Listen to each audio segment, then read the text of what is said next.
시작합시다. 안녕하세요.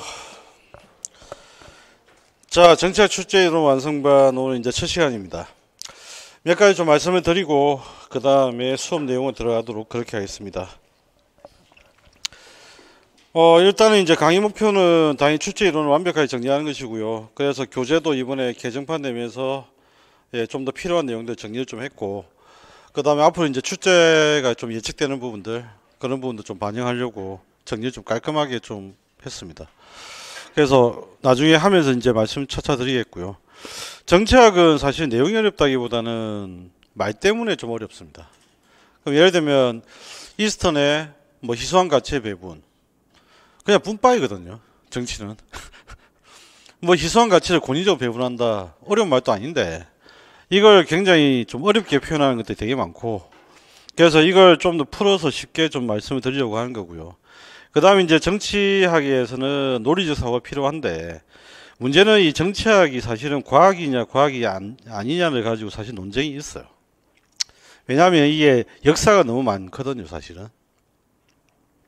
그래서 어쩔 수 없이 역사를 이야기를 많이 할 겁니다. 그래서 역사 속에서 어떻게 만들어졌는지 그 배경을 말씀드릴 테니까 거기에 좀 주목을 좀 하시면 좋을 것 같고요. 그 다음에 이제 사회과 교사를 위한 정치학은 그냥 제가 창조적 이야기라면 이건 당군화가 꽤 오랫동안 됐던 겁니다. 왜냐하면 이 당군화 교재를 제가 만들었던 게 행정고시 2차 때부터 제가 만든 서브노트를 바탕으로 해서 만든 거거든요. 그러니까 이제 정치학을 전공했던 교수들 유용한 논문, 그 다음에 이제 헤이우드 책, 서울대 정치학, 웬만한 이극찬 교수 정치학 책, 웬만한 모든 정치학에 중복되는 내용들을 걸러내고, 그 다음에 필요한 내용들을 교재에 또 옮기고, 그 다음에 임용에 맞는 내용들도 정리하고, 그런 작업들을 했던 책이기 때문에 시중에 나와 있는 어떤 정치 개론서보다는 훨씬 더 당구나 잘 되어 있을 거라고 말씀드릴 수가 있어요. 그래서 잘 정리하시고, 올해 아마 이제 여러분들이 좀 예측을 못했던 지문 중에 하나 국제기구였을 겁니다. 그죠? 근데 예전에 제가 이제 모의고사도 한번 출제를 했었고, 교재에도 이미 국제기구가 들어와 있었어요. 그러니까 각 정치학적 관점에 따라 국제기구를 어떻게 보느냐. 그래서 그 내용도 교재에 이미 있었던 내용이었고, 그래서 일단 이 책을 잘 중심으로 해서 정리를 하시고, 만약에 제가 필요한 내용이 있다면 여전히 뭐 논문들을 검색을 하고 서칭을 해가지고 제가 확인해 보고 있기 때문에 그 서칭해서 나온 자료들을 충분히 일단 반영해서 말씀드릴 겁니다. 그래서 걱정을 안 하셔도 되지 않을까. 자, 강의 및 학습 방법은 출제 이론 확인을 하고요. 그 다음 기출문제 확인하고, 그 다음에 온라인 특강들이 몇 가지 있는데, 여기 보면 이제 정치학 관련되는 부분은 서울대 심판을 제가 특강을 한 적이 있습니다. 근데 서울대 심판은 수험서와 훨씬 더 거리가 멀어졌어요. 근데 사실은 이미 이 책이 개정되기 전에 강원택 교수라는 분이 계시는데, 제가 행정고시 2차 준비할 때 강원택 교수 논문들은 행정고시 2차 준비할 때 필수 자료거든요. 그러니까 이미 이제 그 교재에 있는 내용들이 서칭이 되어가지고 자료가 정리되어 있던 게 이미 교재에 있었어요. 그래서 그분이 이제 썼던 정부 형태 논문, 정당, 그 다음에 선거제도 관련되는 내용들이 다 포함되어 있었기 때문에 서울대 정치학 이해책은 오히려 그 서울대 정치학 이해책을 보시는 것보다는 교재를 보는 게 훨씬 더 좀 편하실 겁니다. 그리고 새로운 내용들이 많이 추가됐는데 시험과는 아직 거리가 멀다. 그 다음에 이제 지정재 선생 책이 있는데, 지정재 선생 책은 이분 책보다는 이분이 프로젝트 했던 연구 보고서를 보는 게 훨씬 더 시험에는 도움이 돼요. 그래서 실제로 이제 연구 보고서에 프로젝트 했던 것들을 제가 서칭을 해가지고 자료를 확인하고 그걸 내용을 정리를 했던 게 또 교재에 반영이 되어 있거든요. 그러니까 뭐 특강을 굳이 보고 싶다면 보셔도 상관이 없는데, 굳이 안 보셔도 크게 문제는 없을 것 같다. 그래서 서울대 정치학 심판이 내가 있는데 꼭 한번 확인해 보고 싶다, 그러면 하셔도 상관없습니다. 그런데 굳이 아까운 시간에 그렇게 쓰실 필요는 없을 것 같다, 그 생각이 들고요. 그래서 강의를 들으시면서 다 정리를 하시면 될 겁니다. 자, 그 다음에 이제 일정은 4월 14일 마무리를 하겠습니다. 그래서 4월 14일 마무리를 좀 하고요. 별 문제가 없으면 이 범위대로 일단은 매주 진행을 하겠습니다. 일찍 마치면 당연히 일찍 마치는데 집에를 갑니다. 9시 이전에 마치면 9시 이전에 집에를 가는 거죠. 그 다음에 이제 정치학 10년간 출제 경험의 학습 방법에 관한 이야기를 좀 드릴게요. 사실은 지금까지 보면 정치학은 정당, 정부 형태 선거제도 이 세 영역에서 거의 출제가 되어 왔어요. 그러니까 이 세 영역을 벗어나서 출제하는 경우는 사실 거의 없었습니다. 이게 이 경향이 제가 볼 때는 한 6년 정도 지속이 됐어요. 특히 선거제도는 매년. 그런데 문제는 이걸 계속 출제를 하다 보니까 출제를 이제 할 게 별로 없죠. 그러니까 이제 문제가 많이 고갈된 상태예요. 그러니까 이게 이제 새로운 쟁점을 발견을 좀 해야 되잖아. 그 새로운 쟁점을 이제 발견하기 위해서 여러 가지 나오는 것들이 바로 뭐냐면 정치 사상이라든지 아니면 정치 권력이라든지 아니면 이제 요번에 나왔던 국제 이유 같은 것들. 이런 영역들이 이제 나오는 겁니다. 그래서 일단은 정당 정부 형태 선거제도 중에는 한 개 또는 두 개가 나온다고 보시면 돼요. 네. 올해 같은 경우는 한 개가 나왔죠. 그런데 이제 다른 때 같은 경우는 보통 두 개가 나올 때도 있습니다. 그 다음에 나머지 이제 한 개하고 두 개가 문제인데, 나머지 한 개하고 두 개 같은 경우에는 지금까지 나왔던 걸 보자면 첫 번째는 정치 권력에서 계속 출제가 됐었고요. 그 다음에 이제 작년에 이제 제가 계속 이야기를 했던 게 사회계약론 정치사상이 안 나온 지 좀 오래됐다. 그러니까 사회계약론을 좀 봐야 될 때가 됐다. 그러니까 정치사상에 제일 중요한 건 사회계약론이잖아. 그러니까 정치사상 파트에서 하나가 이제 출제가 됐던 게 최근 경향입니다. 그래서 여러분들은 당연히 정당 정부 형태 선거제도 중심으로 하되 정치 권력, 정치 사상, 그 다음에 하나 더 포함시킨다면 민주주의, 그 다음에 이익 집단, 이 네 가지 주제 파트에 좀 더 집중하시면 좋을 것 같다. 그 다음에 뭐 이번에 나왔던 하우마스 공론의 장, 그거는 너무 쉬웠던 거고요. 사실은 그게 좀 더 어렵게 나오려면 시민사회하고 연결돼서 나왔으면 좀 더 쉬웠습니다. 사실은. 작년에 제가 강의할 때 계속 그 이야기를 했잖아. 시민사회, 신사회운동, 시민민주주의 다 연결되어 있는 이야기다. 네. 그러니까 그것들 잘 연결해 정리를 하시면 뭐 크게 정치학은 별 문제가 없다. 그 다음에 이제 국제기구, 이거는 제가 교재를 만들어 놨는데 이거는 이제 서울대 정치학이 예책에도 없고 어떤 다른 책에서도 좀 찾기가 힘든 거잖아요, 사실은. 근데 이거는 사범대에 계시는 국제정치 전공자들 좀 몇 분 계세요. 경상대, 부산대하고 몇 군데 계시거든. 그러니까 이제 그분들이 썼던 책들 중에 몇 권을 참고를 해서 제가 교재를 만들 때 거기다 반영을 시켜놨어요. 그러니까 이제 국제기구 같은 경우도 그래서 이제 포함이 되어 있었던 거고. 그래서 웬만한 내용들은 어쨌든 당구나 다 있는 상태이기 때문에 특별하게 문제는 없다. 다만 연구보고서는 계속 제출이 되고 있기 때문에 그 참고할 만한 연구보고서는 사실 뭐 어디에서 나오냐면 국회에서 의회 소식지 같은 보고서 제출 학술지 같은 게 있어요. 그 다음에 두 번째는 뭐냐면 중앙선거관리위원회가 위탁하는 보고서가 있어요. 그냥 몇 군데 연구소에서 제시하는 보고서들이 있는데 가끔씩이 아니라 한 6년 정도 출제된 문제 중에서 한 4문제 정도는 그 연구 보고서에 제가 발췌했던 것들이에요.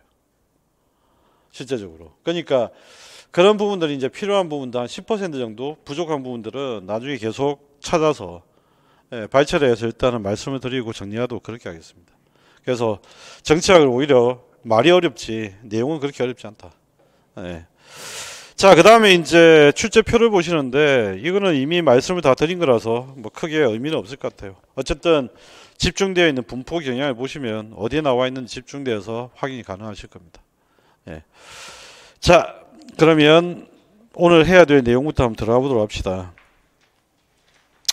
오늘 해야 될 내용의 가장 핵심은 정치의 의미를 아는데, 일단 정치의 의미에서 제일 중요한 거 현실주의를 이해를 하는 겁니다. 이게 우리 정치학을 쓰고 있는 가장 기본적인 패턴이라서 그래요. 그 다음에 이제 오늘 개념을 또 익혀 두셔야 되는 것 중에 하나가 뭐냐면 정치 체계입니다. 이게 이제 정치 과정론에서 형태를 만들어내는 거죠. 그러니까 우리나라 국내에 있는 모든 정치학의 가장 기본적인 것은 이 두 가지를 가지고 교과서 쓰고 있다고 보시면 돼요. 대부분 교과서들이. 그래서 정치학 개론서들이 대부분 이 두 가지를 중심으로 한다. 아마 이제 수험생들 사이에서 유명한 책이 아마 정치동학일 텐데, 그 정치동학의 가장 핵심이 뭐냐면 정치과정이거든요. 그러니까 그거 같은 경우도 이 두 가지가 중심이니까 이 두 가지랑 현실주의가 뭐냐, 이게 가장 중요한 핵심이다. 일단 말씀드리고요. 자, 내용을 한번 들어가 보도록 합시다. 기출문제는 그 이후에.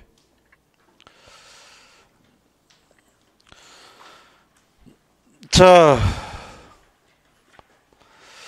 교재와 관련된 설명을 아까 법할 때 이미 말씀을 드렸으니까 뭐 굳이 따로 이번에 설명 안 드리고 내용으로 바로 들어가도록 하겠습니다. 이제 지겹잖아요. 단권화된 교재다. 어떻게 읽어라. 뭐 이런 내용들이 앞에 머리말에 좀 나와 있으니까 한번 참고해서 보시고, 지금 처음 공부하시는 분들은 한번 읽어보시고 참고를 좀 하시면 좋을 것 같고, 공부를 하셨던 분들은 그냥 대충 확인만 하시면 되겠다. 그래서 어쨌든 개론서 성격과 요약서 성격을 잘 정리한 책이니까 잘 활용을 좀 해주시면 좋겠습니다. 자, 그러면 내용을 한번 봅시다. 일단은 이제 파트 1 같은 경우는 정치학의 기초 파트인데, 정치학의 기초 파트에서 제가 만든 목차는 왜 이렇게 만들었냐면 이겁니다. 일단은 이제 정치라고 하는 게 탄생을 했겠지. 그런데 정치가 탄생을 하기 위해서는 정치 공동체가 있어야 됩니다. 그럼 그 정치 공동체가 바로 뭐냐면 국가라고 하는 거예요. 그 다음에 이제 이 국가와 국민의 관계는 무슨 관계냐면 정치 권력 관계입니다. 그런데 이 정치 권력 관계는 이런 거죠. 예를 들면 여러분들한테 오늘 저녁까지 돈 1,000만 원 구해와. 이러면 깡패죠. 그런데 국가는 그렇게 못한단 말이에요. 자, 법에 따르면 법에 따르면 너희들이 내야 될 세금이 1,000만 원이야. 오늘 저녁까지 세금을 1,000만 원 납부해. 이게 바로 국가예요. 그러니까 국가는 정치 권력을 행사를 하는데 두 가지 요건이 필요합니다. 하나는 뭐냐면 법에 따라서 해야 되고요. 하나는 국민의 동의와 지지가 필요해요. 그래서 이 동의와 지지를 받지 않는 권력의 행사는 라즈웰의 표현에 따르면 벌거벗은 권력이라고 하거든요. 그래서 벌거벗은 권력은 다른 의미로 말하면 폭력이란 뜻이에요. 국가 폭력. 이해되셨죠? 예. 그걸 한번 또 배우의 어떤 그 정치적 권위와 관련돼서 문제를 물어본 적이 있습니다. 그 나중에 그때 가서 설명해 드리겠고, 어쨌든 여러분들은 정치의 의미, 그 다음에 정치의 본질은 결국 국가가 국민에게 국민의 관계, 정치 권력 관계를 중심으로 설명하는 거다. 그럼 한번 물어봅시다. 이런 거죠. 국가가 일방적으로 국민에게 명령을 내리면 이건 독재 권력입니다. 그런데 국가와 국민이 상호작용을 통해서 위임받아서 통치권을 행사하면 어떻게 되죠? 이 정치 권력은 민주적으로 행사되는 거예요. 그러니까 국가와 국민의 관계를, 이 정치 권력 관계를 민주적으로 구성할 거냐, 아니면 폭력적으로 구성할 거냐에 따라 독재와 그게 나눠진다고. 그런데 우리는 어떻게 해야 된다고 배웠지? 민주적으로. 이해되셨나요? 그래서 이 관계는 정치학의 가장 본질이자 기초다. 국가론과 정치 권력은. 그래서 정치의 의미에 이 내용들이 다 거의 다 포함되어 있습니다. 그런데 정치가 국가에서 어떻게 정치 권력 관계를 구성해야 되느냐, 실현해야 되느냐는, 예를 들어서 중요한 게 아까 법이라고 했잖아요. 그런데 이 법치주의의 아이디어는 어디서 온 것일까? 어디서 온 거냐면 정치 사상에서 온 거예요. 그러니까 정치 사상은 결국 정치를 어떻게 풀어내야 되느냐는 정치적 아이디어, 정치 아이디어를 생산해내고 있는 것이 정치 사상입니다. 정치적 아이디어. 그래서 이 정치적 아이디어가 어떤 아이디어가 있었느냐에 주목을 하시면 돼요. 예. 그래서 민주주의도 정치적 아이디어이자 발명품이거든요. 법치주의도 그래요. 그러니까 이런 것들은 발명품이기 때문에 이 발명품에 대해서 우리가 맥락을 좀 이해를 하는 거, 이게 필요하다. 자, 그래서 일단은 파트 1에서는 이런 정치의 개념적 특성 및 그 다음에 정치학 이론이 어떻게 만들어졌는지를 간단히 좀 논리적 설명을 좀 드리고, 그 다음에 정치사상을 보는데 오늘은 고대 그리스 정치사상까지만 하도록 하겠습니다. 자, 정치의 개념 특성 및 이론에서 우리가 봐야 될 내용을 한번 봅시다. 정치의 개념 특성은, 정치의 개념 속에는 뭐가 포함되어 있냐면, 여러분들이 이제 공부를 하시면 파악해야 될 게, 정치의 개념 속에는 국가가 있고요. 그 다음에 권력에 대한 이야기가 있고요. 그 다음에 집단에 대한 이야기가 있습니다. 그래서 이 이야기들은 나중에 확인을 하시고, 그 다음에 이제 정치의 본질, 이거는 이제 철학적인 관점을 이야기하는 건데, 정치의 본질에서는 이상주의적 관점이 있고 현실주의 관점이 있습니다. 뉘앙스가 어떻습니까? 어떤 느낌이 드세요? 정치라고 하는 것을 투쟁의 수단으로 보는 입장이 현실주의입니다. 무엇을 갖기 위한 것으로 보는 입장이죠. 그런데 이상주의라고 하는 것은 이런 거예요. 평화를 실현하자. 그 다음에 우리 함께 잘 살아보자. 그러니까 이건 대체적으로 이야기하면 현대사회에서는 어떻게 이야기를 하시면 되냐면 이상주의는 현실사회에서 뭘 강조를 할까? 공동선을 강조합니다. 이번에 나왔던 문제이기도 하지. 공공성 같은 말입니다. 그러니까 정치학자들 말 어떤 사람들은 공공성 뭐 이렇게 표현하기도 하고 어떤 사람은 공동선이라 표현하기도 하는데 제가 볼 땐 공동선이 좀 더 명확하지 않나. 공공성은 약간 행정학에서 좀 많이 쓰는 표현. 예. 정치학에서는 공동선이 좀 적합하지 않을까. 그런데 어쨌든 현실주의 관점은 어떤 관점이냐면 이거는 배분의 관점, 권리의 정치와 관련된 이야기입니다. 권리의 정치. 그래서 이상주의는 공동선의 정치를 펼치고자 한다면 현실주의는 권리의 정치, 사적인 권리의 정치 여기에 집중하는 거죠. 그 다음에 이제 이런 정치에 대한 설명을 하는 것, 정치를 설명하는 게 정치학 이론이죠. 정치 현상을 설명하는 정치학 이론입니다. 그런데 이제 이 정치학에 대한 부분은 여러분들이 조금 뭐라고 해야 되지? 기본 개념이 좀 잘 안 잡히는 것 같아서 제가 정치학이라고 하는 것들이 어떤 논리적인 구성을 가지고 있고 그 다음에 어떤 배경이 있는지 좀 설명하려고 파트를 이번에 추가를 했어요. 그래서 이런 논리들을 어떻게 이해해야 되는지 말씀 좀 드릴 테니까 그렇게 해서 앞으로 배워야 될 내용들을 정리를 하시면 됩니다. 뭐 사회학도 마찬가지입니다. 사회학 공부하실 때 여러분들 뭘 찾아야 되는 줄 아세요? 독립변수가 뭐고 종속변수가 뭔지 계속 찾으셔야 돼요. 네. 사회를 설명하는 파트가 끝나잖아요. 그죠? 사회를 설명하는 것은 어디까지냐면 사회구조, 사회제도까지는 사회를 설명하는 거예요. 그러면 그게 끝나고 나면 그 다음에는 뭐 일탈 이론, 계층 이론, 계급 이론 쭉 나오잖아. 근데 거기서부터는 독립변수, 종속변수 자꾸 보셔야 돼요. 네. 그래서 그것들을 항상 논리적으로 연습하는 훈련들을 그렇게 하시면 조금 더 체계적으로 정리가 되실 거고. 자, 그래서 이 내용들을 이제 정리를 해봅시다. 정치의 의미가 뭐냐라고 하는 건데 정치의 의미는 그냥 쉽게 말하면 제가 항상 하는 이야기 분파입니다. 분파이. 분파이 뭐죠? 분배죠. 그러니까 어떻게 나눠줄 것이냐 문제예요.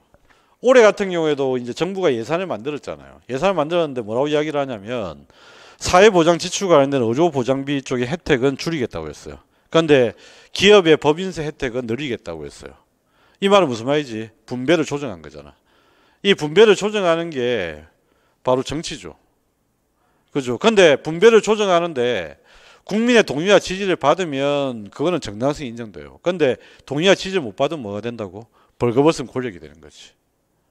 그러니까 우리가 지금 현재 처한 상황은 뭐냐면 경제학뿐만 아니라 전체적으로 사회 경제적인 부분에서 당연히 희소성은 존재하는 것이고, 그죠? 희소성은 존재하는 것입니다. 이 희소성은 존재하는 것이고 희소성을 어떻게 하냐, 분배를 어떻게 할 것이냐 이 문제가 필요하다는 거죠. 그런데 분배를 했을 때 사람들이 분배할 때마다 마음에 안 들어. 뭐 하는 짓이야 이게 도대체. 계속 이렇게 해버리면 분배가 됩니까 안 됩니까? 안 되잖아.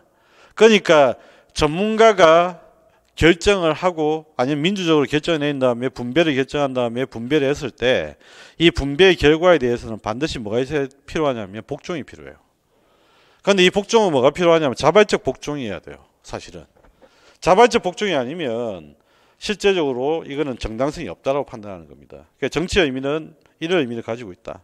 뿜빠이다. 자, 그래서 우리가 이제 첫 번째 할 이야기는 뭐냐? 정치가 필요하다. 왜 필요하냐? 사람들이 모여 살면 당연히 다양하죠. 그 다음 희소성을 둘러싸서 서로 달라고 합니다. 그러면 이제 우리 국가는 뭘 결정해야 되는 거죠? 누구에게 주고 누구에게 덜 주고 이걸 결정을 해야 되잖아. 그러니까 이런 것들을 해결하기 위해서 만든 방법이 뭐냐? 정치죠. 그러니까 정치는 분파이라는 거예요.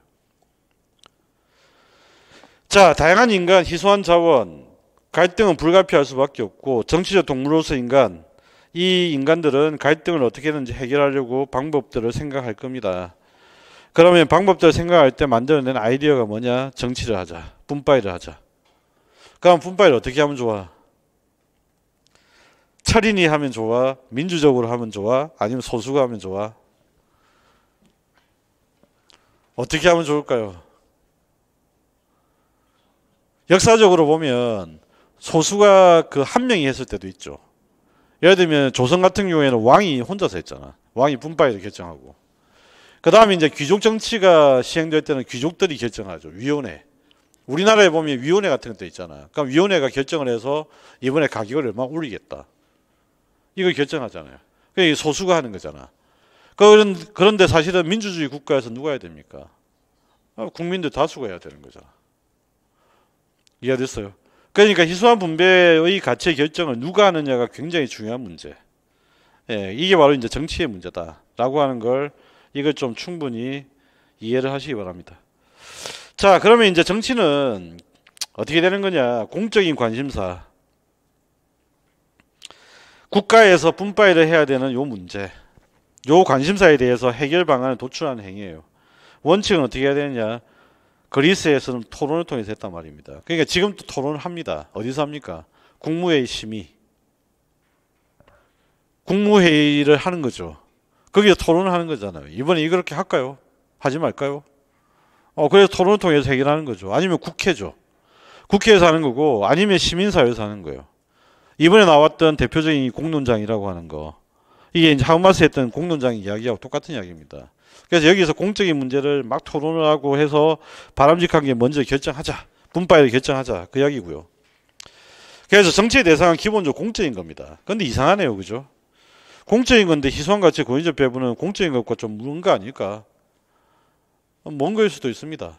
그런데 먼 게 아니고 공적인 것이 된 이유는 사적인 것이 만들어졌고 이 사적인 것이 공적인 것으로 들어온 겁니다.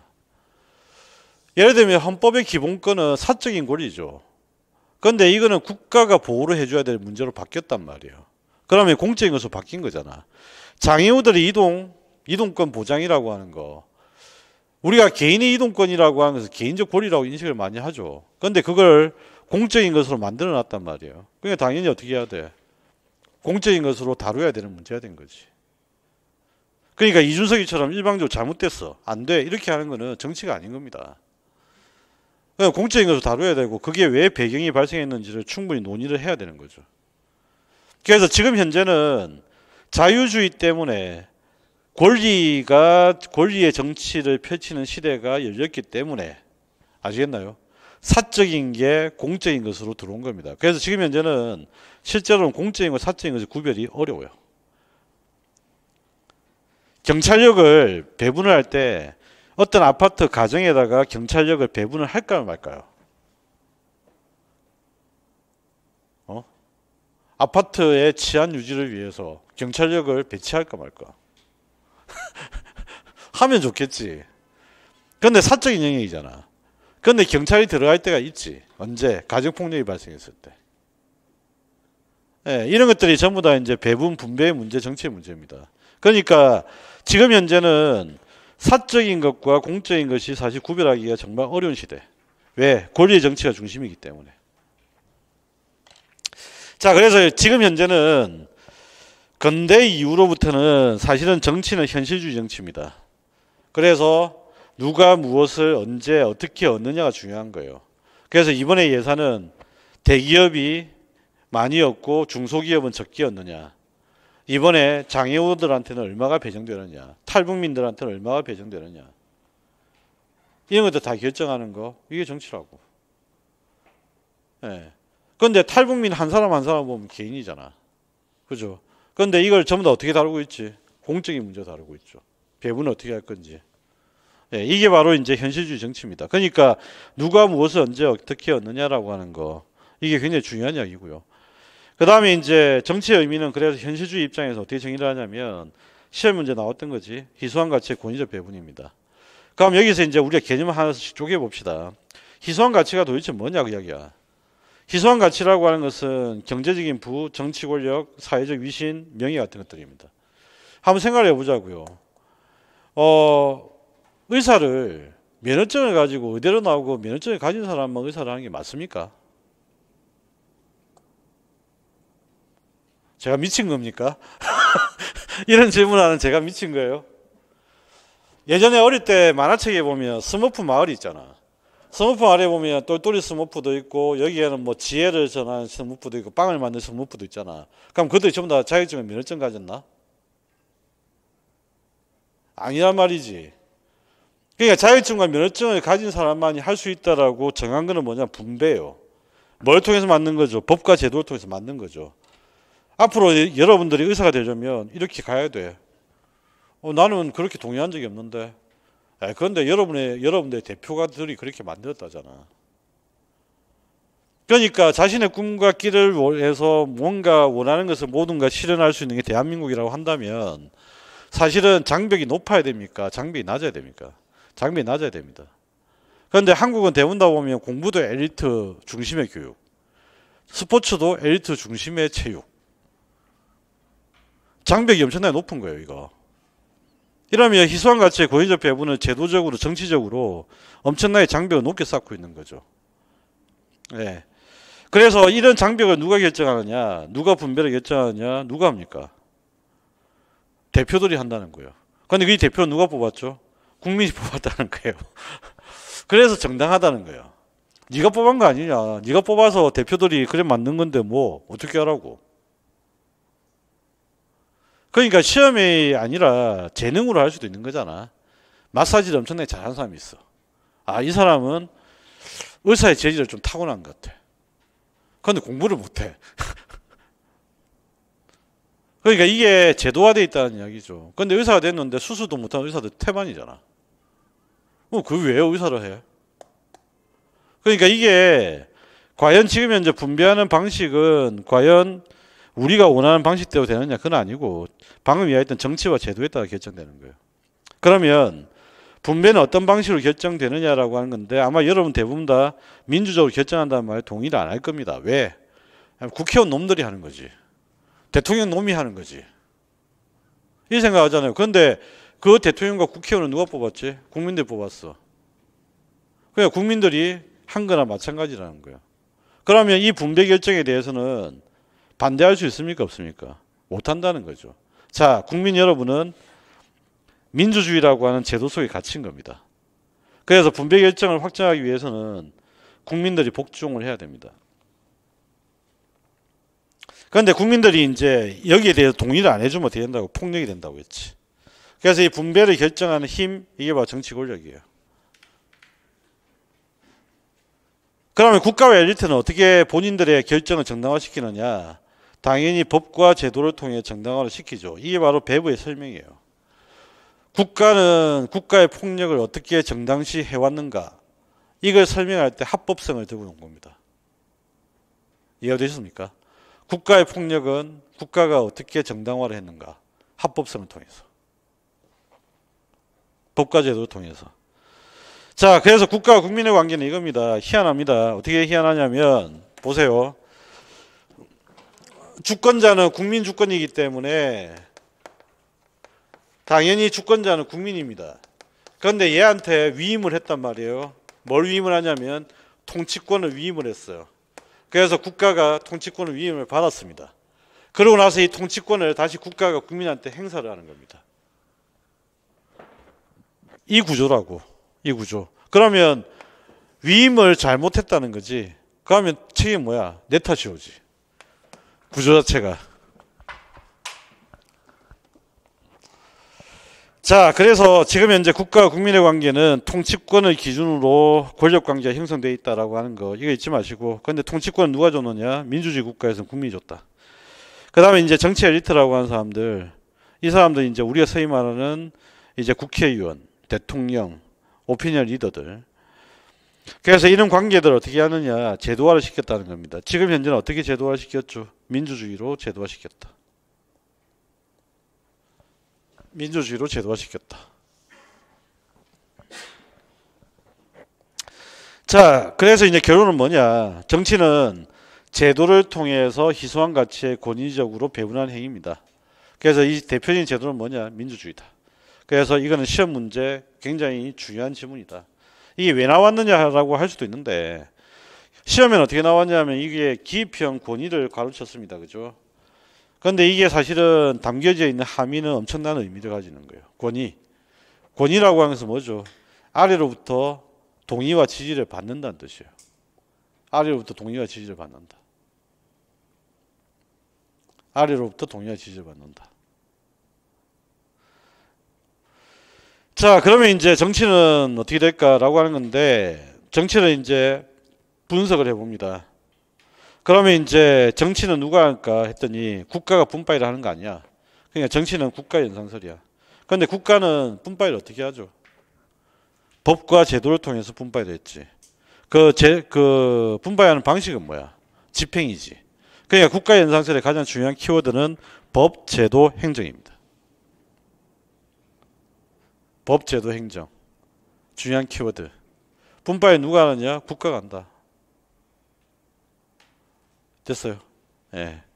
그래서 국가의 활동이 곧 정치다. 이렇게 이제 간주를 한 거죠. 그런데 이쪽에서 국가연상서에서 주로 집중해서 본 거는 바로 막스 베버의 영향이에요. 그래서 이게 아직도 고등학교 교과서에 남아있는 이유가 막스 베버의 영향이 그만큼 크기 때문인데, 국가연상설에서 그럼 주목하는 것은 뭐냐? 국가가 만든 법이 뭐냐? 국가가 만든 제도가 뭐냐? 이걸 중심으로 본다고. 그리고 법과 제도에 따라서 집행이 이루어진다, 정치가 이루어진다. 이래 보는 거죠. 그러니까 이건 독일의 영향입니다. 되셨나요? 그래서 국가연상설은 국가가 분파일을 한다. 여기에서 문제. 그런데 이 보는 입장에 한계가 있습니다. 그게 뭐냐면, 그러면 행정이 법에 따라 행정하는 걸 정치라고 동일하게 본다는 이야기잖아. 그런데 행정은 의사결정이 아니고 법에 따른 집행이거든. 그런데 정치는 뭐죠? 의사결정이란 말이지. 그러면 본질이 성격이 다른데 이걸 같은 것으로 볼 수 있느냐? 이런 비판이 따라오는 거죠. 그래서 이거는 적절하지 않다. 그래서 정치의 역동성을 무시했다는 말은 뭐 때문이냐면 법과 제도에 주목했다는 이유 때문에. 그 다음에 이제 국가와 국민의 관계로만 제한을 하고 있다는 이야기. 권력 관계를. 그래서 이것도 역시 문제점, 한계점이고요. 그 다음에 행정과 정치의 차이를 무시했다는 거. 이런 이제 일들이 발생합니다. 그랬더니 이제 어떤 사람 뭐라고 이야기하냐면 정치는 분파이 아니냐. 분파의 본질은 뭐냐. 분파이를 받았을 때 복종하는 게 핵심이다. 그러니까 정치적 관계가 중요하다. 그러니까 권력 현상서는 어디에 주목하는 거냐면 정치에서 나타나는 정치적 관계에 주목을 하는 겁니다. 주체가 아니라. 그럼 그 정치적 관계는 뭐죠? 지배하는 놈과 복종하는 놈이죠. 결정하는 놈과 복종하는 놈. 그런데 이 지배와 복종의 관계는 너무 다양한 측면에 나타납니다. 맞죠? 예를 들면 갑과 을의 관계도 지배와 복종 관계잖아요. 자, 월급 110만 원이야. 올려주세요. 택도 없는 소리 하지 마. 110만 원 그냥 들고 가. 뭐죠? 들고 와야지. 더럽다 내가 안 들고 오겠다 이러면 못하잖아. 그러니까 지배와 복종이지. 그러니까 기본적으로 이 권력 현상설의 입장에 따르면 지배와 복종의 관계는 사적 인형에 나타나지. 그러니까 이거는 공적 영역 플러스 사적 영역까지 전부 다 정치로 설명할 수밖에 없는. 예. 그럼 어떻게 되냐? 연애를 할 때 갑의 입장에 있는 사람과 파트너가 갑인 사람과 파트너가 을인 사람의 관계도 정치가 되는 거예요. 연애를 할 때. 왜 연애를 할 때 보면 갑을 관계가 존재하잖아. 그러니까 그 관계도 역시 정치로 설명을 한다는 거지. 그러니까 이거는 정치적인 것과 비정치적인 것. 즉 정치는 공적이어야 되는데 사적인 것과의 구별도 어려워진다는 이야기입니다. 그 다음에 또 한 가지. 복종하는 이유를 고려하지 않았다는 것도 기본적인 문제예요. 그러니까 이거는 지배와 복종은 말 그대로 복종하는 애는 힘이 없어서 지배를 하는 애는 힘이 세서 강해서. 그런데 실제로 민주주의 국가에서 예를 들면 이런 거잖아. 갑과 을의 관계에서 을이 갑에게 복종하는 이유는 뭐예요? 월급을 주기 때문이죠. 무슨 말이냐면 을이 갑에게 복종하는 이유는 이득이 발생하기 때문에 복종한다는 거예요. 이게 이제 비판점이 하나입니다. 그래서 공적 결제에 복종하는 이유는 권력 때문이 아니다. 무슨 말이냐? 이득이 생기기 때문에. 그래서 이런 이득이 생기기 때문에 복종하는 경우 많이 봤잖아. 이게 대한민국이 뭡니까? 인맥, 항맥, 소위 말하는 줄타기, 라인이잖아. 라인. 그죠? 그래서 김 대리는 오늘 또 박 부장님께 충성을 다한다. 그 충성한 이유는 이득이 생기기 때문에. 이득 없으면 그 다음부터 안면 몰수지. 자, 인간을 복종시키는 것은 권력 이외에도 많다. 그래서 권력 이외에 전통이나 관습 때문에 복종하는 경우도 있고, 방금 이야기했던 이 이득이라고 하는 문제, 이 문제도 있다. 그 이야기입니다. 그 다음에 이제 미국 사회를 중심으로 돌아갑니다. 아까 아침에 교육론 할 때 제가 뭐라고 했죠?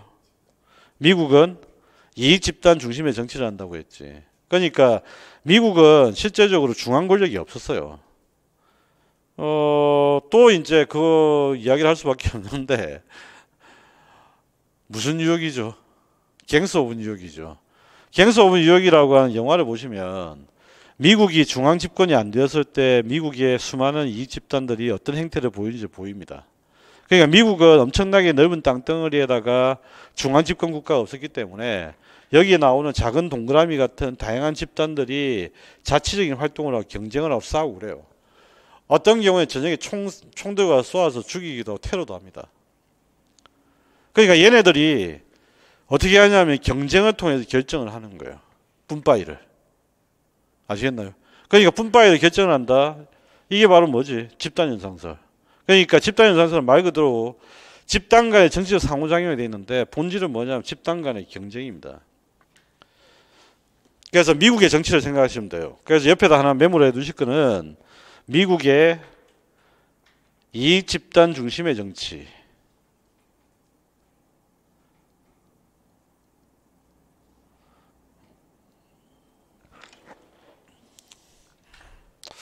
제가 볼 때는 대한의협을 이기는 방법은, 그러니까 의료 사고가 발생했을 때 환자들이 피해를 보상을 제대로 받으려면 어떤 단체를 만들었냐면 의료사고 피해자 단체를 만들어야 돼요. 안 그러면 대한의협을 이길 수가 없어요. 왜냐하면 대한의협이 1년에 쓰는 로비 자금이 한 20억 정도 되거든요. 그런데 대한의협과 싸울 수 있는 단체가 있어 없어요? 없잖아. 대부분 다 보면 의료사고 나면 개인이 다투거든. 그러니까 실제적으로 대한의협이 원하는 대로 의사결정이 이루어지지, 분파이가. 그러니까 이번에 목동병원에서 발생했던 그 신생아 2명 사망 사건도 결국 무죄 났거든요. 그러니까 이것도 역시 보면 집단은 그런 식으로 이제 분배가 이루어진 게 미국이라고. 그러니까 이 집단 중심의 정치를 하는 미국 같은 경우는 집단 간의 경쟁을 통해서 이루어진다. 그래서 이걸 이제 만든 사람이 누구냐면 당연히 이스턴이죠. 그런데 이스턴은 왜 그러면 국가 중심의 정치적 설명에 집단 중심의 정치를 했을까? 국가 중심의 정치를 했던 나라는 독일입니다. 아까 얘기했죠, 막스 베버. 그럼 막스 베버 독일 같은 경우에는 주로 어떤 형태가 나타났지? 관료제, 중앙 집권형의 국가. 그런데 미국 같은 경우에는 중앙 집권형의 국가가 나타났어요, 안 나타났어요? 좀 전에 이야기했잖아. 안 나타났다고. 무슨 말인지 이해되시죠? 그러니까 당연히 이스턴이나 이런 사람들은 미국 사회를 연구를 했을 때 국가 중심의 정치를 볼 수 없는 겁니다. 얘네들이 보는 시각은 집단들이 맨날 싸우고 테러하고 이거밖에 안 보이는 거예요. 그러니까 당연히 집단 중심 정치로 설명을 해야 되겠지. 그 과정에서 설명이 되었던 게 뭐냐면 정치체계론이에요. 정치체계론에서 제일 중요한 그 기본적인 요소는 뭐냐면 환경이라고 하는 요소와 그 다음에 이 정치적인 현상에서 이루어지는 주체와의 관계거든요. 그럼 이 주체는 미국의 정치적 주체는 굉장히 다양한 집단들이에요. 그러니까 이 환경과 주체가 서로 어떻게 되지? 상호작용하면서 정치적 의사결정이 이루어진다는 거예요. 그래서 국가는 모호하다. 그래서 국가 개념에 대신해서 정치체계를 개념을 제시를 한다. 그럼 한국 사회에 어떻게 적용할까? 한국 사회 적용 안 됩니다. 왜? 집단보다 국가가 훨씬 더 잘 보이거든요. 그러면 당연히 한국은 어디에 더 가깝죠? 막스 베버적 설명에 훨씬 더 가까울 수밖에 없어요. 물론 지금 현재 정부에서는 약간 욕이 좀 많이 보입니다. 요즘에는 제가 볼 때는 엄청나게 다양한 집단들이 지금 정부를 향해서 로비를 하고 있는 상태다. 그래서 희한한 정책들이 다 나온다. 최근에는 보니까 국민연금까지 이제 건드리던데, 국민연금 가지고 이제 공포 분위기 조성하는 건 딴 이유가 아니죠. 그렇게 해야 이제 보험회사가 제시하고 있는 각종 연금 상품들이 팔릴 거 아니야. 보장형 상품들이. 그런데 수익률이 지금 현재 국민연금이 나는 수익률이 1년에 9%에 10%인데 어디를 투자해서 9% 10% 수익률을 봅니까? 그러니까 실제적으로 지금 현재 다양한 부분에 로비가 지금 들어오고 있는 거예요. 그러니까 원전 마피아, 금융 마피아, 그 다음에 또 이제 에너지와 관련되는 부분은 원전 마피아겠지. 그 다음에 이제 금융 관련되는 마피아들이 있지. 그 다음에 이제 대한의협이 있지. 그러니까 이제 본인들이 원하는 것들을 실컷 지금 현재 반영을 하고 있는 거예요, 지금. 그러니까 이제 각종 그게 또 인터뷰 통해 등장하게 되고. 자, 정치 체계. 투입과 전환 산출 환류라고 하는 거. 이 네 가지 과정들을 좀 이따 확인을 좀 해볼 겁니다. 그래서 여기 나온 대로 일단은 환경에서 체계적으로 분석을 했을 때 투입을 하게 되고 전환 기제라고 하는 각종 요소와 주체들이 있고, 그럼 이 요소들이 각자 맡은 바대로 어떻게 된다고요? 그 역할에 따라서 임무를 수행하면 결과가 나오죠. 그러면 국회 임무는 뭡니까? 국회 임무는 법을 만드는 거겠지. 그죠? 그럼 투입은 누가 하는 거야? 집단들이 하는 거죠. 됐습니까? 그러니까 집단들이 투입을 하고, 그러니까 집단들이 하는 게 뭐지? 요구와 지지. 그 다음에 통치기구들이, 의회는 법을 만들고 행정부는 집행을 하고 법원은 판결을 하는 거죠. 되셨나요? 그러니까 여기에 대해서 이제 뭐 하는 겁니까? 평가질을 하는 게 환류입니다. 그죠? 평가질. 잘했다 못했다.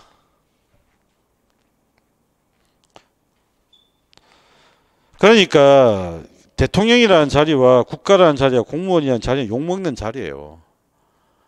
욕먹는 자리 욕을 안 먹겠다고 하면 하지 말아야 돼요. 왜? 평가를 받는 자리잖아. 근데 왜 욕을 안 먹으려고 해요? 이해가 안 되게. 자, 그 다음에 이제 집단 현상세를 한계를 한번 봅시다. 국가와 집단의 차이점을 무시한다라고 하는 이제 주장을 하게 되는데, 좀 전에 했던 이야기입니다. 근데 이거는 사실 국가와 집단의 차이라기보다는 맥락의 차이다. 그러니까 무슨 말이냐?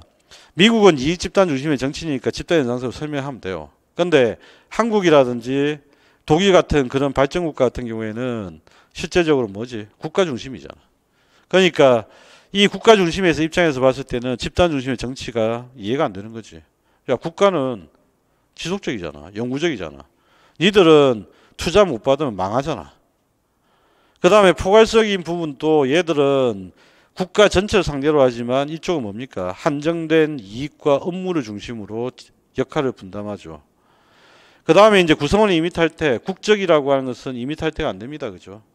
법적으로, 제도적으로 합니다. 근데 집단은 뭐죠? 마음대로 가입했다, 탈퇴했다가, 그만뒀다가 할 수 있는 거지. 제일 중요한 차이점이 이겁니다. 독점적 강제력. 막스 베버가 이제 정당화를 했던 거, 합법성으로. 그 다음에 이쪽은 강제력이 없다. 자, 그래서 국가가 집단에 미친 영향력을 무시하고 있다라고 하는 거, 이거죠. 그런데 미국도 사실 국가가 집단에 미친 영향력을 무시하고 있는 거는 맞아요. 왜 그러냐면 예전에 마이크로소프트 사회에서 독점이 문제가 되어서 한참 미국 정치권에 문제가 됐던 적이 있습니다. 그때 이제 마이크로소프트사를 엄청나게 죽이려고 정치권에서 막 했죠. 결국은 사과했어요. 마이크로소프트사에서. 그러니까 결과적으로 봤을 때 국가가 힘을 작정하고 하려면 집단은 굴복할 수밖에 없어. 이거는 뭐 불가피합니다. 그 다음에 이제 방금까지 했던 이야기는 정치의 의미와 정치를 현상적으로 분석했을 때 그 이야기입니다. 그죠? 다시 한번 정리를 하면 국가 현상설은 뭐지? 독일의 어떤 정치들. 그 다음에 권력 현상설은 어디에? 정치적 관계를 중심으로. 그 다음에 집단 현상설은 어떻게? 미국의 정치를 대상으로 분석해서 정치가 무엇인지 정의하고 있었다. 그 다음에 이제 정치의 본질로 가게 되면 정치의 본질은 사실 철학적 조건이에요. 이거는 왜 이렇게 달 수밖에 없는지 좀 이따 이야기를 하겠습니다. 정치의 본질은 뭐냐라고 했을 때 철학적 사유로 해보는 거죠. 그런데 철학적 사유는 어떻게 되는 거예요? 철학적 사유는 크게 네 가지죠. 하나는 인식, 하나는 존재. 정치가 존재하느냐, 존재하는 것이냐, 존재하지 않는 것이냐. 그런데 존재하지 않는다에 대해서 동의하는 사람 거의 없을 겁니다. 그죠? 그러면 이제 정치를 어떻게 인식하느냐에 문제가 있어요. 그럼 정치가 도대체 무엇을 어떻게 하는 거냐, 인식하는 거냐, 이 문제가 있지. 여기서 나오는 거지. 정치는 도대체 무엇을 할까, 어떻게 인식해야 될까. 그 다음에 이제 세 번째는 뭐냐면 정치의 어떤 윤리성입니다. 정치의 윤리성 문제. 네 번째는 뭐냐면 정치는 어떻게 해야 아름다운 정치가 될까? 미학적 문제예요. 그런데 보통 보면 사회과학에서 미학은 안 다루죠. 그러니까 이거는 빠지고. 그러면 이제 두 개가 남은 거지. 그러면 윤리성적인 관점을 많이 강조하는 입장이 뭘까? 이게 이상주의인 거야. 인식론적인 관점에서 현상이 어떻게 되는지 보는 거죠.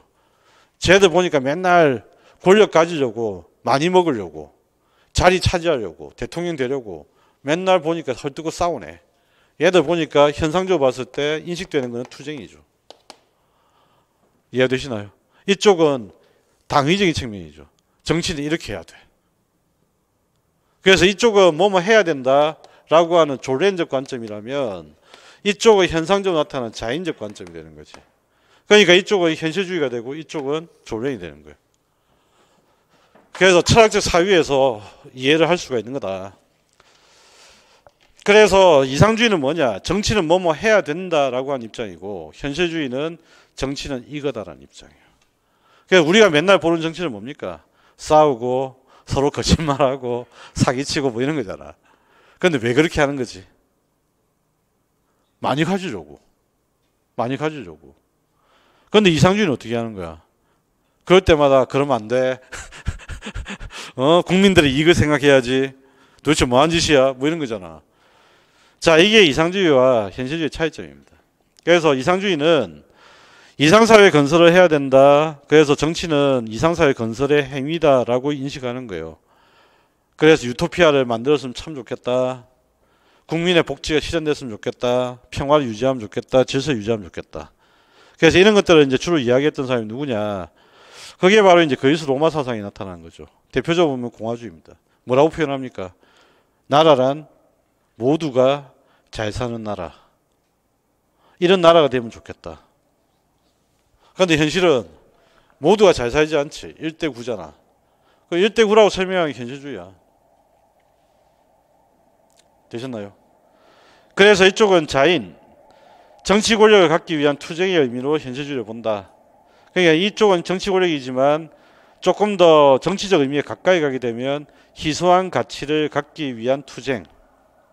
됐어요? 희소한 가치를 갖기 위한 투쟁. 이렇게 설명되는 겁니다. 그래서 희소한 가치를 갖기 위한 투쟁이 정치고 규범이 아니고 윤리적인 게 아니다라고 설명하기 시작했던 게 누구냐? 마키아벨리예요. 그래서 마키아벨리는 정치는 도덕과 윤리의 문제가 아니다. 뭐죠? 내가 생존하기 위해서다. 그 당시에 마키아벨리가 살았던 시대의 희소한 가치는 뭡니까? 생존이죠. 내가 프랑스나 스페인의 침공으로부터 이탈리아가 살아남는 거예요. 그러니까 그거 자체가 희소한 가치고 지향해야 되는 가치이기 때문에 이걸 위해서는 당연히 투쟁을 할 수밖에 없는 거지. 도덕적 윤리는 필요 없다는 이야기예요. 자, 현실주의 특징은 결국은 뭐냐? 누가 무엇을 언제 얻느냐? 라즈벨 관점. 이 문제다. 그래서 현실주의는 제로섬의 정치가 될 수밖에 없습니다. 누구는 가지고 누구는 빼앗기는 거죠. 제로섬의 정치. 네. 그래서 미국의 대통령이 안 바뀌면 청와대에 있는 근무하는 공무원들 비롯해서 몇 명의 공무원이 바뀌냐면 3만 명에서 4만 명의 실직을 하고 취업을 해요. 네, 이게 바로 뭐냐면 승자 독식인데 이 승자 독식을 전통적으로 부를 말이 있죠. 이게 바로 역관주의입니다. 그러니까 낙하산은 욕할 게 없어요. 역관주의에 따르게 되면 현실주의 입장이 너무 당연한 거예요. 낙하산은. 그런데 문제는 뭐냐면 낙하산을 규정하는 방식을 법과 제도로 만들었잖아. 법과 제도로 만들었으면 뭘 우선시해야 됩니까? 법과 제도를 우선시해야 되잖아요. 그런데 법과 제도를 무시하는 역관주의는 용납할 수 없는 거지. 예, 그러니까 이걸 하는지 안 하는지를 여러분들 판단을 하시면 돼요. 자, 디베르젠 이야기를 합니다. 뭐라고 하느냐? 정치는 두 가지 얼굴을 가지고 있다. 이 현실주의라고 하는 얼굴, 자인의 얼굴이죠. 투쟁의 얼굴. 두 번째는 뭐죠? 윤리적 얼굴입니다. 조례의 얼굴이죠. 그러니까 국회의원들 인터뷰할 때 어떻게 합니까? 국민 여러분, 국민들을 위해서 우리가 이렇게 노력하겠습니다. 해놓고 국회 본회의장 딱 들어가면 얼굴 안색 바꾸고 의자 들고 있죠. 싸우고 있잖아. 두 가지 얼굴이잖아. 인터뷰할 때는 국민의 복지를 위해서. 그런데 국회 본회의장 가면 의사들과 싸우고. 이게 이제 자인이지. 두 가지 얼굴이다. 자, 그래서 디베르제가 썼던 표현이 인용이 되어 있습니다. 그래서 비유를 어떻게 했느냐. 야누스라는 비유를 들었다. 여기까지만 기억을 하시기 바랍니다. 그 다음에 나중에 이제 고대의 사상을 위해서 알아두셔야 되는 게 아리스토텔레스가 말한 정의로운 공동체 실현 수단. 그죠? 정치는 정의로운 공동체 실현 수단이다.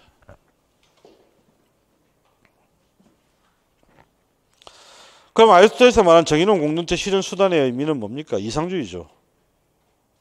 이상주의. 유토피아입니다. 유토피아. 유토피아.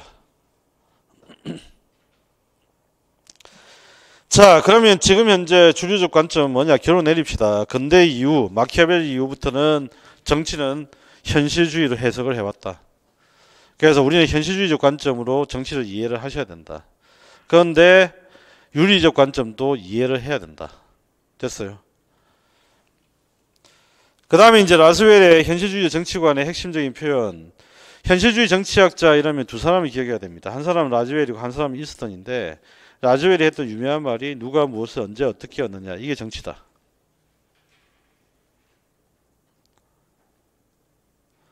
그러면 이걸 누가 결정하지? 바로 정치 권력이 결정하는 거죠. 그러면 정치 권력의 정당성은 어디에서 오는 거죠? 국민의 동의와 지지에서 오는 거죠. 그래서 결정의 정당성은 자발적 동의와 복종에서 온다. 그러면 자발적 동의와 복종을 받은 권력을 뭐라 부른다? 권위라고 부른다.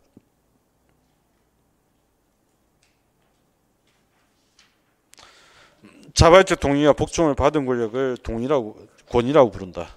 그래서 기입형으로 권위가 출제된 겁니다.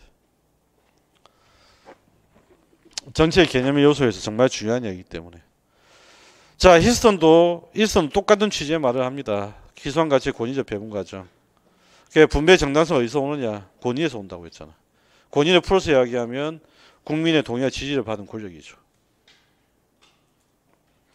자, 그래서 근대 이후의 정치는 결국은 사익의 조정 과정이 바로 공정이 되는 겁니다. 대기업과 중소기업 갈등 해결. 그죠? 그 다음에 의사협회와 약사협회의 갈등을 해결하는 거. 근데 의사협회와 약사협회는 왜 싸워? 국민의 건강을 위해서? 아니잖아. 대기업과 중소기업 왜 싸워? 국민의 복지를 위해서? 아니죠. 그러니까 근대 이후의 정치는 기본적으로 사익의 조정 과정이에요. 그래서 분배 방식의 제도화를 통해서 분배를 정당화한다. 이렇게 정리를 하면 됩니다. 자, 그러니까 지들은 월급 많이 받으면서 어떤 애들한테 월급 적게 주겠다라고 하는 건 도둑눈심보입니다. 그거는 말 그대로 사기치는 거죠. 현실주의 정치에서는 그건 당연히 조정하고 협의하고 정치적으로 해결하는 거예요. 네. 자, 그 다음에 이제 정치학 이론에 대해서 좀 말씀을 드릴게요. 지난번에 이야기했다시피 이론이라고 하는 것은 어떻게 만들어진다고요? 자, 사회과학자 논리를 한번 해봅시다. 내가 현실을 봤는데 이 현실에서 뭔가 의미 있는 것을 좀 찾고 싶어. 그래서 이 현실을 보고 연구 계획을 세웁니다. 그래서 연구 계획을 세워가지고 이 연구 계획을 짤 때 그럼 내가 알고 싶은 게 뭐냐? 알고 싶은 게 뭐냐? 개념을 정의 내려야 되겠죠. 그 다음에 두 번째는 뭘 해야 되는 거죠? 개념 간의 관계라고 하는 명제를 만들어야 되겠죠. 그죠? 그리고 이제 이걸 어떻게 해야 되지? 검증을 해야 됩니다. 그래서 이걸 검증을 하기 위해서 연구 방법을 이제 계획을 세우는 거예요. 그럼 연구 방법을 계획을 세우는 연구 방법의 가장 중요한 핵심은 뭐지? 자료 수집이죠. 그래서 자료 수집 방법을 정하는 겁니다. 질적으로 할지 양적으로 할지. 그래서 이걸 통해서 연구 방법을 통해서 얘를 검증을 하게 되면 이론은 만들어지는 거예요. 그래서 이론이 어떻게 만들어지느냐? 그럼 이론 속의 요소들은 뭐가 나타나느냐? 첫 번째, 개념이 나타납니다. 두 번째는 뭐가 나타나냐? 개념 간의 관계를 설명하는 명제가 나타납니다. 그죠? 그 다음에 이걸 통해서 뭘 하는 거죠? 논리적인 설명을 하고 있습니다. 논리가 있습니다.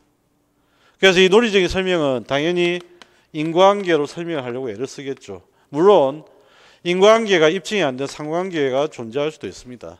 그런데 어쨌든 인과관계로 설명하려고 하는 거예요. 이해가 되셨나요? 그래서 개념과 명제 논리라고 하는 것과 그 다음에 변수라고 하는 것들, 이런 것들을 정리를 해서 체계적으로 만들면 이게 뭐가 되느냐, 이론이 되는 거예요. 그러니까 이론에서는 변수, 독립변수와 종속변수라고 하는 것들이 존재할 수밖에 없고, 이들의 관계를 서술한 명제가 존재하고, 그 다음에 이들에 대한 논리와 인과관계가 경험적인 검증을 통해서 이루어져야 과학이라고 이야기할 수 있는 거죠.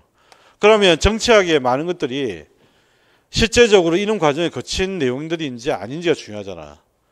그런데 한번 생각해 보자고. 사회계약론이 이런 과정을 거쳤습니까? 안 거쳤잖아. 그러니까 정치학의 실제적으로 많은 이론들이나 많은 내용들은 이런 경험적 과정이 없는 내용들이 훨씬 많아요. 그러니까 당연히 이제 논쟁이 붙는 거지. 정치학은 과학이냐 아니냐가 돼가지고. 그래서 정치학에는 개념과 명제, 일반화라고 하는 이 논리, 이론이 되려면 이런 것들 갖춰야 되고, 가정이라고 하는 조건들이 따라붙어 줘야 되는데, 문제는 이렇게 설명될 수 있는 것들이 과연 몇 개가 될까? 거의 없어요. 정부 형태 이렇게 설명 안 됩니다. 역사적 배경이에요. 역사 사실이거든요. 그러니까 정치학 이론이라고 불리우는 것들은 경로가 어떻게 되냐면 철학적 사유, 두 번째는 뭐냐면 역사적 사실, 그 다음에 여기에서 검증된 과학, 이 세 개를 다 합해서 정치학 이론이라고 부르는 거예요. 그러니까 우리가 과학만 있으면 정치학 이론이 어렵지 않아요. 그런데 여기에 철학적 사유, 역사적 사실까지 포함되니까 정치학이 정치학인지 역사인지 공부하다가 보면 도대체 내가 뭘 공부하는 거야? 보니까 선생이라는 놈은 보니까 역사를 좀 알아야 된다 그러고, 대표적 접니다. 그 선생이라는 놈이 역사를 모르면 안 된다 그러고. 그러니까 이게 이제 좀 답답해지는 거죠. 그러니까 실제적으로 정치학 연구 방법이 그래서 어떻게 나오냐면 철학적 연구 방법, 법적 제도적 연구 방법, 그 다음에 이제 과학적 방법, 세 가지로 나누는 거예요. 이해가 되셨죠? 그러니까 이것들이 뒤죽박죽 되어 있습니다. 그러니까 정치학이 어렵다고 한 이유가 이런 이유가 배경이 된다. 그런데 어쨌든 그렇다면 정치학은 이론이라고 한다면 검증은 안 된다 하더라도 최소한 뭐는 가지고 있을까? 개념과 명제는 가지고 있다는 이야기예요. 그러면 이제 개념과 명제를 가지고 있으니까 결국은 독립변수가 뭔지, 그 다음에 종속변수가 뭔지 검증이 안 됐다 하더라도 이 논리는 가지고 있다는 이야기예요. 독립변수와 종속변수의 관계. 이해가 됐죠? 그러니까 시험 문제도 당연히 독립변수, 종속변수 이걸 중심으로 일단 이해를 해야 되고 그게 왜 나왔는지를 파악을 하셔야 됩니다. 이해가 되십니까? 네. 자, 그럼 잠시 쉬었다가 정책 이론 어떻게 만들어질까 내용들 좀 간단히 정리하고 정리사상으로 들어가겠습니다.